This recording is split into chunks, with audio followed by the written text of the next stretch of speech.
Okay, so we're going to be doing something a little bit different today. Um, there's been a lot of things on my mind having to do with the game and how it works lately. And one of the things that people seem to have one of the biggest disagreements on when it comes to this game happens to be this idea that camping is just pervasive in the entire game. People get camped almost every game. Camping is just this abomination that's infecting all of Dead by Daylight, and you can't go a single game without it. So I feel like for some reason, a lot of people, I don't know whether it's the entitlement or what, just seem to have like literally no idea what camping actually is and when camping isn't happening or when camping is warranted. So I'm not going to tell you anything you probably haven't heard already. I'm just trying to get this all concise and in one place. That way you don't have to sift through Twitch chats of your favorite streamer or go through a Discord or listen to the people on Reddit who have no idea what they're talking about. So yeah, let's go ahead and get started with this. I have prepared for you 3 clips today on 3 different examples of camping. Some are true camping, some aren't true camping, and we're going to separate those based on what's, happening up there. So let's go ahead and get started with this first one. Okay, so we're looking at this clip. I was playing Survivor and I was facing a spirit. So, like I said here, she chased me for a really, really long time and she lost 3 gens in a chase with me because I have Iron Will and she was trying to phase a bunch. So she decides that she is going to phase away from me, but in reality, she's just back there in that tile that's right behind me. She didn't actually leave, and you'll see her come back in a second. Now, we're going to pause here a second. Let's take me back here. So she's trying to do this thing that a lot of spirits do, where they'll hook you, and then they'll phase away, and then try to come immediately right back to try and bait somebody who's trying to come for the save. Is this camping? Is she camping me right now? The answer is yes. And this is what is considered like true camping, like actual camping. Why? Because look at all the other survivors right now. Look at them. We have a guy up in Thompson House Gen. We have somebody coming to join him here in the center. And we have somebody possibly coming to join them on that gen or coming to save me but hasn't decided yet. Essentially, all 3 survivors are nowhere near this situation. All 3 survivors, other than me on the hook, are gone. They are literally across the map, while she only has 1 gen left on the map here. She only has 1 before we get out. But for some reason, she has decided that she is going to camp me. This is a true camp because she is not aware of any other survivors near me. Now, this would be a completely different story if there were some scratch marks over here by cow tree, or if she had heard somebody sitting in a corner. But right here, you can see that nobody's even en route to save me yet.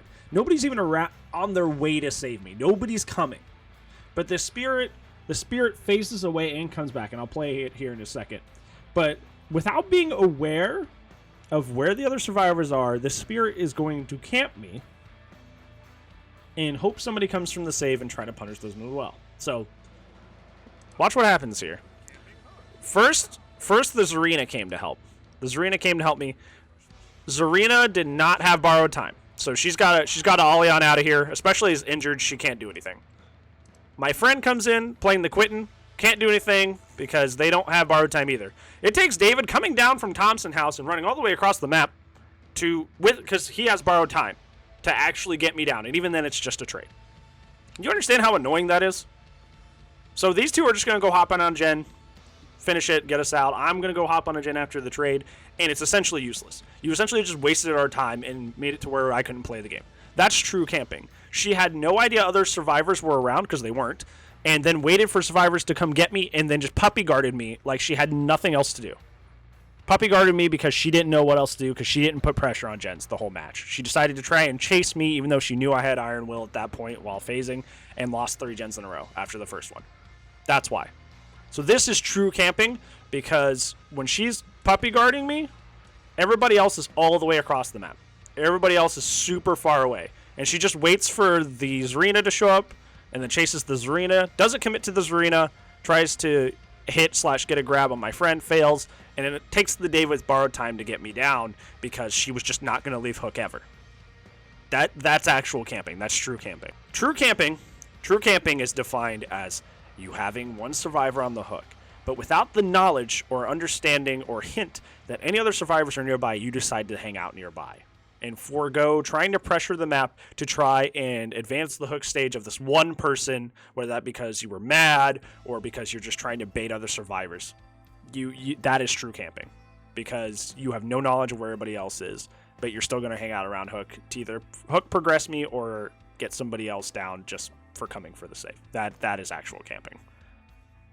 Okay. I think that's enough for that one. And we're going to go to our next example. Okay, so this is a match I played. I was playing killer as Michael Myers. And on this match, I was called out for camping. We're going to look at the basis of the criteria that we set when we watched the last video and see if I was actually camping. And this match goes by pretty quickly, and you're going to see exactly why here in a second. So Claudette is hooked. I come over here, and I see scratch marks over here at the end of this tile. So I know somebody's nearby. Oh, look, it's Nancy, who misplays, gets down with tier 3. It's unfortunate. Now, this is where the accusations of camping are going to come in. And this is where the situation, this is the situation that we're going to analyze right here. So, 2 people on hook in the back corner. 2 people on hook in the back corner. Did you see that? Right by Mukul's knife. I'll play it back here in a second. We hook Nancy. We go check on Claudette in case they were going for another greedy save.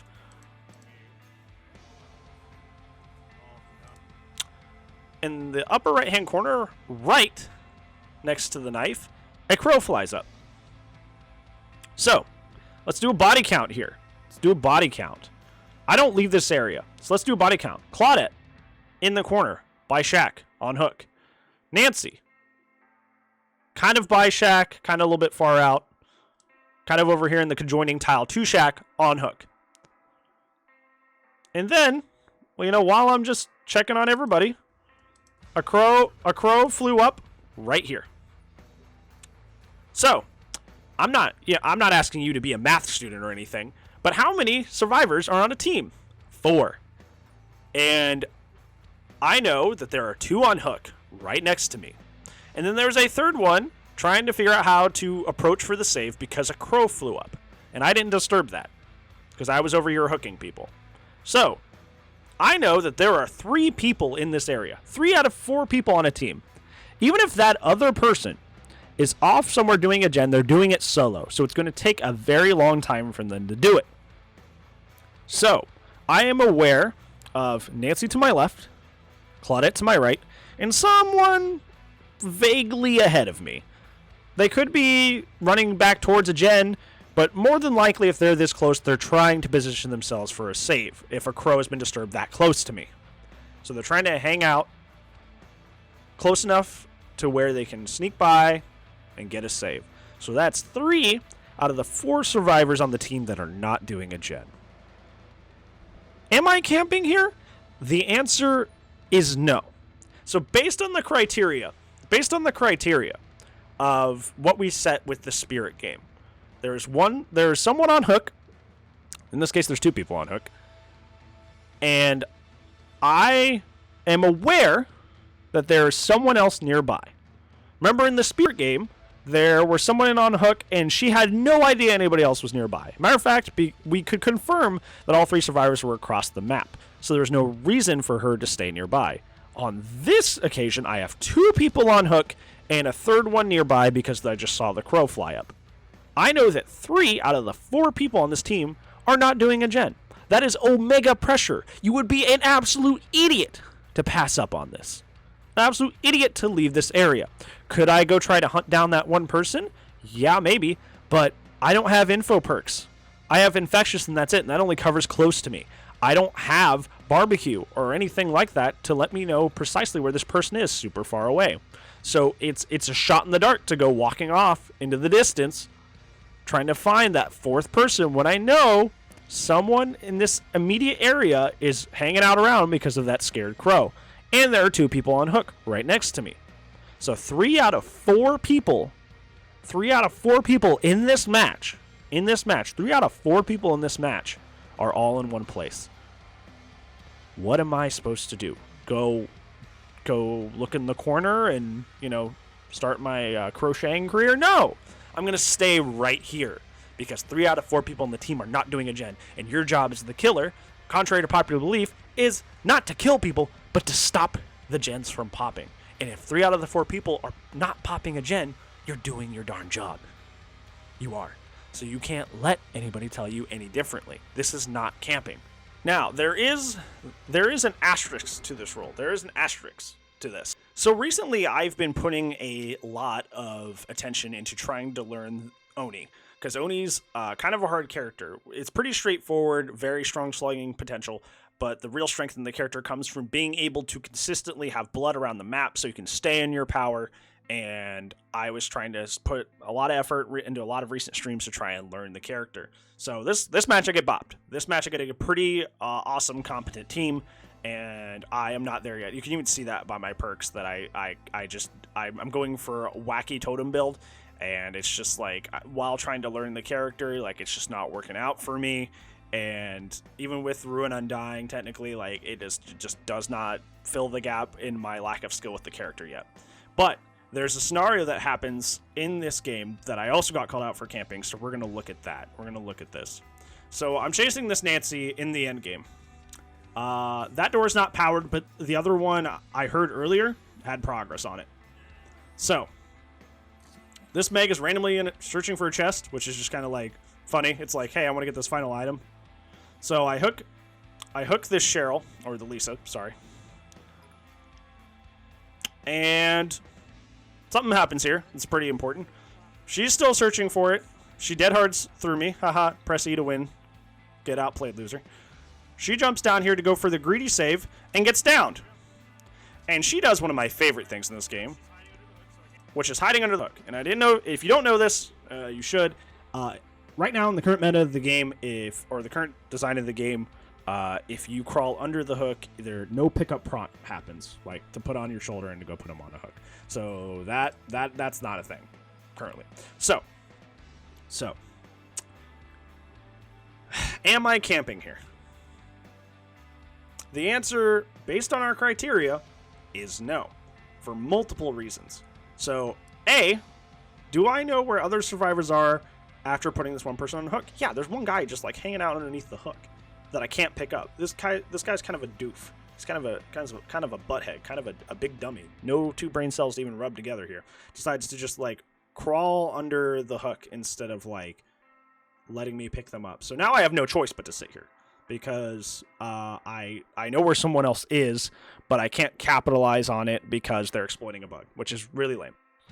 But this is even like the main reason that I wanted to call your attention to why this is not camping. The main reason why this is not camping is because your main objective, as we defined in the last video as killer, is not technically to kill the survivors. It's just kind of your fastest and most efficient way to stop the survivors from doing what is your main objective, which is the generators. You need to protect the generators. You need to stop the generators from getting done. Killing somebody, obviously, removes them from the game, and they have one less person to help them complete the generators. So that's your real objective as killer, is to prevent the generators from getting done. So, riddle me this. Are there gens left if we're in the end game? No. So, what precisely am I supposed to be doing as killer right now? Am I supposed to go pressure a door? The one behind me. This one in front of me, the yellow one, right, that you see right on the screen, has no progress. But the one behind me is done. I heard the red light go off earlier before I even started chasing the Lisa. So, yeah. So am I supposed to go stop a door when one of them is already finished? Is that what I'm supposed to be doing here? No. Even in then, I didn't get any info off of barbecue. I didn't get any info off of barbecue of what's going on over yonder there. So, and barbecue didn't proc on anyone else across the entire map. So am I supposed to go chase over to that door and hope somebody's over there? No. There's nothing for me to do. Like as killer, all of your objectives are gone. Your main objective as killer is to defend the generators. All the generators are now finished. So what precisely are you supposed to be doing besides getting hooks, getting kills, so you can get more blood points. That's precisely it. You just have to hook and maybe confirm a kill so you can get more blood points. That's it. Like, your main objective is finished.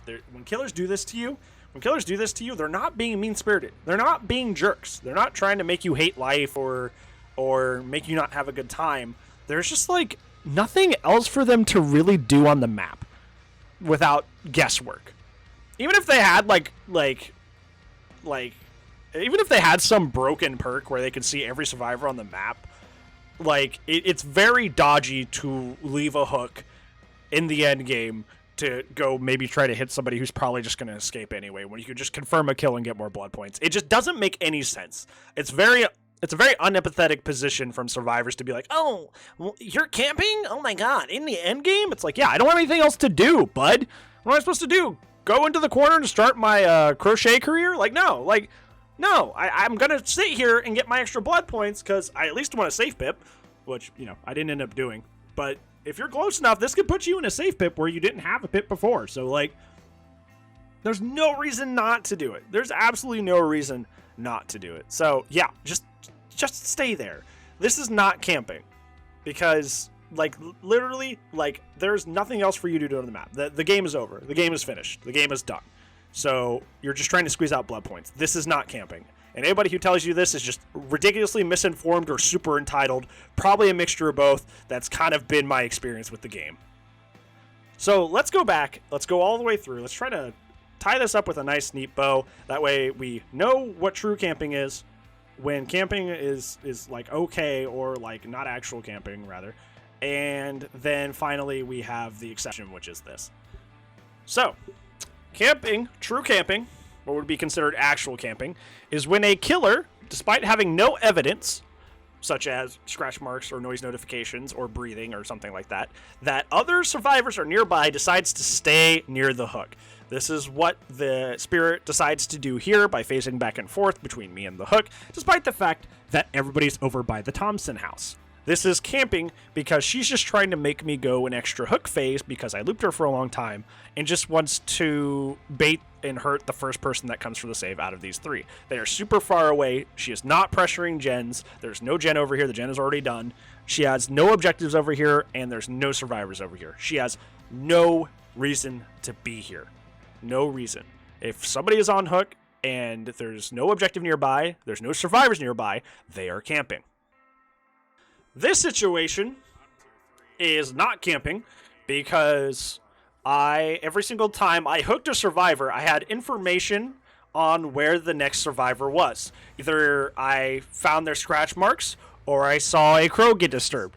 Either way, I knew that I had evidence that there were survivors nearby every single time I hooked somebody within this match. So even though I didn't get to this Meg right away, I know she's around. And her scratch marks are over on this side because she tried to take the long way. If you are aware, if you have evidence that other survivors are around, then it is not camping because you're just trying to put pressure on another person. That is it. It is not camping. The only exception to this rule is the end game, where all of your objectives are over as killer. So camping isn't, in a sense, okay, because without any more objectives, all you can do is salvage blood points and maybe try to save pip. This is not camping because you no longer have any objectives. Pressuring survivors is no longer your objective because the only reason you pressure survivors is to stop the gens, and the gens are already done. So this does not count as camping, despite technically, having knowledge, or maybe not having knowledge where another survivor is and just standing there. Hopefully this has been a little bit more educational for you and helping you understand what is more true camping versus having a killer exerting pressure. Because there's definitely a fair difference, and it is the biggest, boy cried wolf story in the entire game. At least at the level that I'm at right now, is that just crybabies on both sides just are galling camping over and over and over and over. And so many of the situations are and not camping. You need to know the difference. And it feels like anytime the killer's even remotely near the hook for any reason, it's just oh, they're camping, and it's just like red herring, boy cried wolf. Nobody cares, dude. You need to actually look and see what the situation is, and if it actually is camping, because based on our criteria, it may not be. So hopefully this helped you understand that a little bit more. If not, And there's plenty of other resources as well. And so I hope that at least this got through to someone, because this is just something that's been on my nerves for quite a while. But yeah, I appreciate you guys. I don't think I have anything else for you. I'll see you when I see you. Goodbye.